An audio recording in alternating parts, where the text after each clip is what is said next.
Fred, a volunteer at Anza Borrego Desert State Park, learned that I'd be visiting my folks in San Diego over the Thanksgiving weekend. He asked if I'd be interested in driving some of the off-road trails in the park with him as my guide. Of course, I'm always up for a good off-road adventure, so I accepted his offer. Leaving the San Diego area headed for the park, the weather forecast was foreboding heavy rains over all of Southern California and expecting as much as 3 to 5 inches in the mountains. Flash floods were mentioned prominently, and those flash floods would flow to the desert below, specifically Anza Borrego Desert State Park. Because of these warnings, we made contingency plans to allow us to visit as much of the park as possible before the foul weather arrived. On Monday morning, Fred and I met for breakfast. Then we headed out for our first destination, Split Mountain.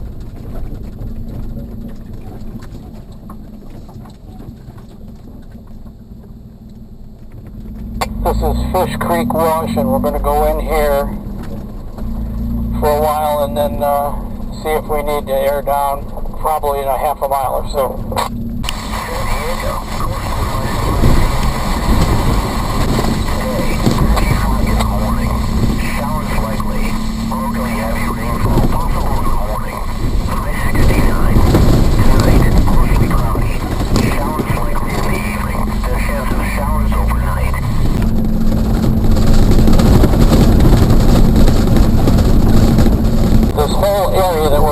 Used to be under 400 foot of water.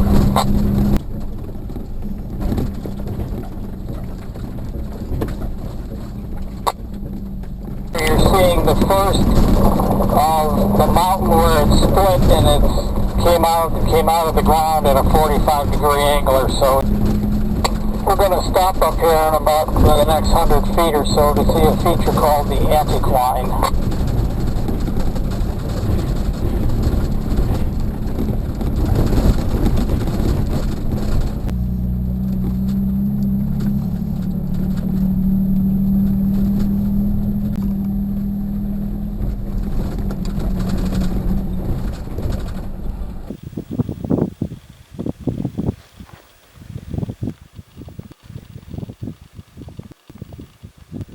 The water comes from the mountains.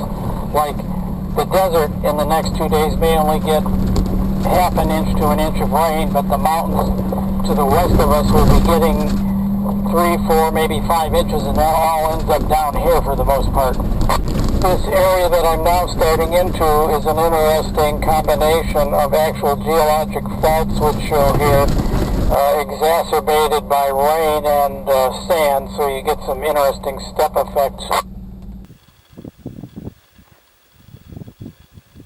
Fred was telling me that the iron oxide has formed the pinkish color you see in the rocks on either side.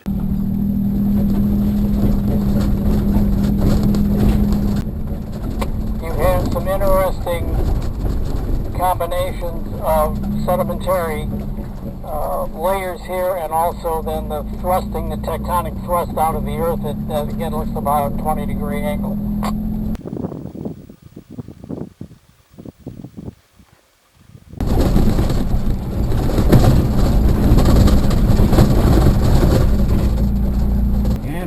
Sandstone Canyon.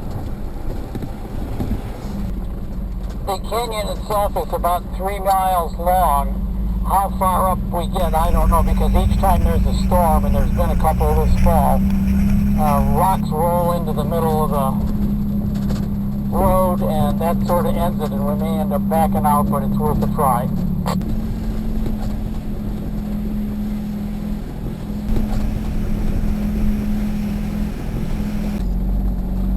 Time to get the Vaseline out.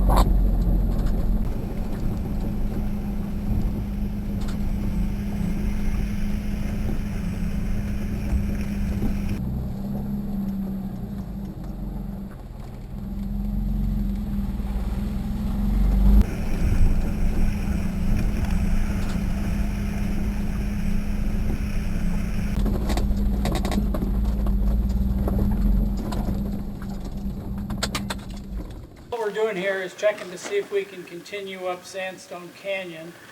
And the last time I was through here, which was in early October, this trail was open, but you can see that this entire pile of rocks here has fallen down since then and came out of right up here.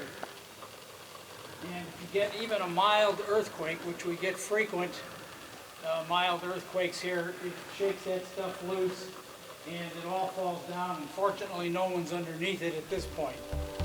That's pretty much the end of it right here. It was a fascinating trip into the beautiful backcountry of Anza Borrego. Forced to turn around, we returned on the route we'd taken through Sandstone Canyon and Split Mountain. We then headed for Chariot Canyon near the town of Julian, and from that we'd drive the high exposure road through Oriflamme Canyon.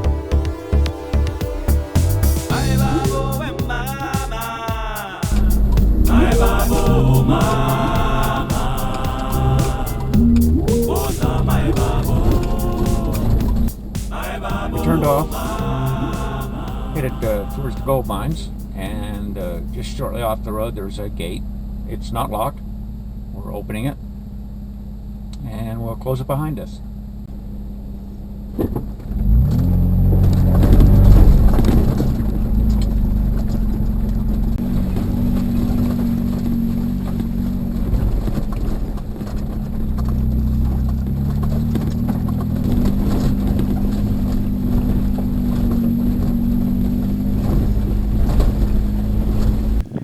This is a Chariot Canyon, and it's filled with mines. We're not sure we're going to be able to stop at them. They used to have it signed that you couldn't stop as you drove through the canyon. So we'll see as we go through. But you can see one of the mines right down there. They're either going to reactivate or open up as a tourist attraction. But the problem is the entire mine is full of water, and I don't know that they're ready for the cost of pumping that out. But there are about 20 other mines down here, but they're all torn down except the entrances, and they're very difficult to see unless there's been a fire. Sort of a cool truck picture here.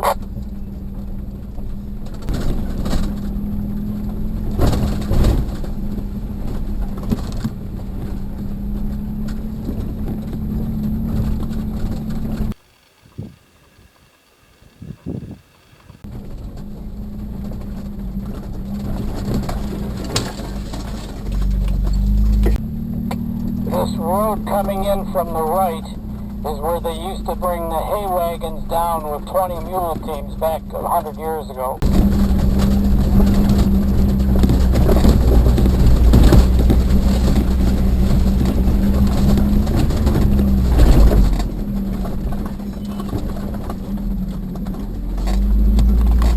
Let me know when we get to the high pucker factor part.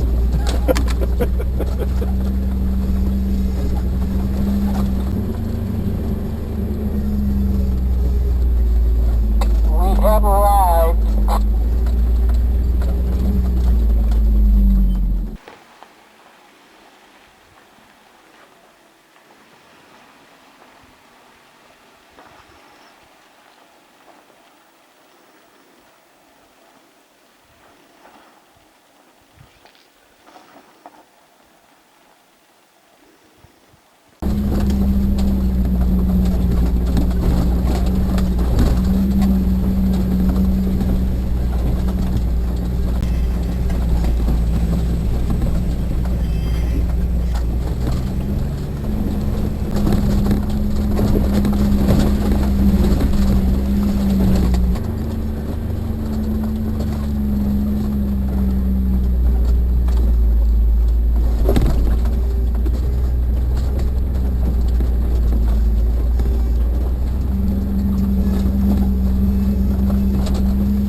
After exiting Oriflamme Canyon, we headed back to Borrego Springs, where we spent some time marveling at a few of the metal sculptures that decorate the landscape. Then, as the day drew to a close, we headed out to Enfants Point.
here on Enfants Point, and a very dramatic view from up here.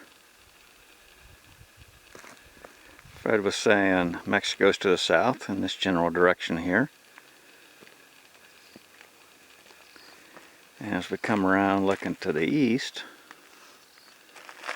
you'll see the Salton Sea in the distance. Very impressive view. It had been a great first day of exploration in Anza Borrego Desert. Due to the incoming weather, we'd actually compressed 2 days' worth of regional planning into one. That meant that on Tuesday, when the risk was high for flash floods, we would spend our time close to Borrego Springs. On Wednesday, we were scheduled to meet with Tom, who would lead us up Carrizo Mountain on BLM land adjacent to the southern reaches of Anza Borrego. Then on Thursday, I would venture by myself into one last area that Fred had wanted to show me, Coyote Canyon.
Hey,